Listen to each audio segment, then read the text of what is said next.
Hi guys, कसे आहात तुम्ही? आय होप चांगलेच असाल. तर बघा, मी गेले आहे ऐरोलीला बड्डेसाठी. माझ्या भावाच्या मुलीचा बड्डे होता, पहिला बड्डे म्हणून मी ऐरोलीला गेलेले. तर बघा किती छान असं डेकोरेशन केलेलं आहे बड्डेचं.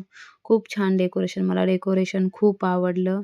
आणि मला काय घरातून असं म्हणजे व्हिडिओ काढता आलाच नाही, कारण की सगळे पुढं गेलेले. तर वहिनीला मी तयार करून पटकीन पाठवून दिलेलं हॉलमध्ये, कारण की बाळ रडत होतं. साईशा नाव ठेवलेलं आहे तिचं, तर ती रडत होती. तर मावशीला तिला सगळ्यांना तयार केलं आणि त्यांना पाठवून दिलं आहे. बघा ह्या माझ्या मावश्या सगळ्या बसलेल्या जाऊन अगोदरच.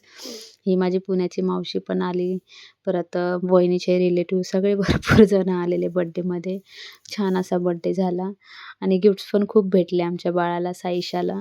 सगळे खुश होते आणि मुळात म्हणजे आम्हाला बड्डेमध्ये जास्त नाचायला भेटलं, त्याच्यातच जास्त आनंद आला. हे बघा, ही माझी मावशी, हिचा पण मेकअप मीच केला.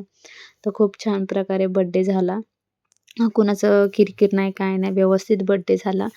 तर बघा, हे डेकोरेशन लांबून पण मी थोडासा व्हिडिओ काढला. बघा किती छान वाटतं डेकोरेशन. आणि मुळात म्हणजे माझ्या मावशीला मुलगी नाही, तिन्ही मुलंच आहेत. तर म्हणून सगळे खूप खुश होते की मुलगी झाली म्हणून. त्यांना पहिलाच आनंद होता. तर त्या मुलीला काहीच कमी पडू देत नाहीत ते. सगळं म्हणजे खूप खूप खूप लाड आहे तिचा त्या घरामध्ये. हे बघा, ते पायात शूजसुद्धा घालू देत नव्हते, एवढी किरकिर करत होती. हे बघा, आरतीचं ताट पण तयार केलं. तर मीच पहिलं तिला ओवाळलं. ओवाळून घेताना पण तिची किरकिर चालूच होती, टिक्का लावू नको म्हणत होती. तरी मी तिला टिक्का लावलाच, ऐकलंच नाही तिचं. तर ती टिक्का लावला थोडासा आणि मग तिला ओवाळून घेतलं.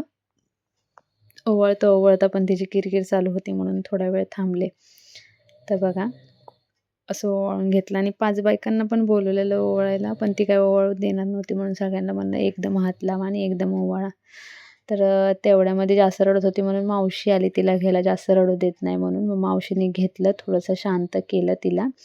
मग नंतरून जवळ आणलं तिला. मावशीला बोलवते, थांब मावशी, ओवाळू दे, ओवाळू दे म्हणून. मावशी पुढं घेऊन आली तिला. तर तिला ओवाळलं असं. तर बघा, ओवाळताना पण तिचं रडणं चालूच होतं. तर बळच तिला मी काजू कतरी पण खाऊ घातली.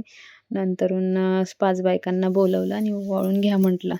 तर असं खाली उतरले आणि म्हटलं आता खालून व्हिडिओ घ्यावा.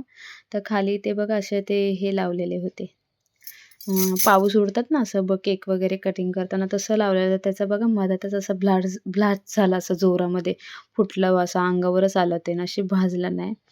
तर बघा, असा केक असा छान प्रकारे असा कटिंग वगैरे केला. ते फुटल्यामुळं आम्ही पाठी झालो. तर केक वगैरे कटिंग केला. बघा आता ते कसं फुटतं. थोडासा कॅमेरा हलला माझा. हे बघा. आणि नंतरून बर्थडे सेलिब्रेशनचा केलं. खूप छान प्रकारे बर्थडे झाला. Happy birthday to you, happy birthday to you, happy birthday to you Saisha. असा केक कटिंग केला आणि मग सगळा असा व्हिडिओ घेतला. तर तुम्ही नक्की सांगा माझा हा व्हिडिओ तुम्हाला कसा आवडला. छोटासा मिनी ब्लॉग. भेटूया आपण पुन्हा नेक्स्ट ब्लॉगमध्ये. Bye bye.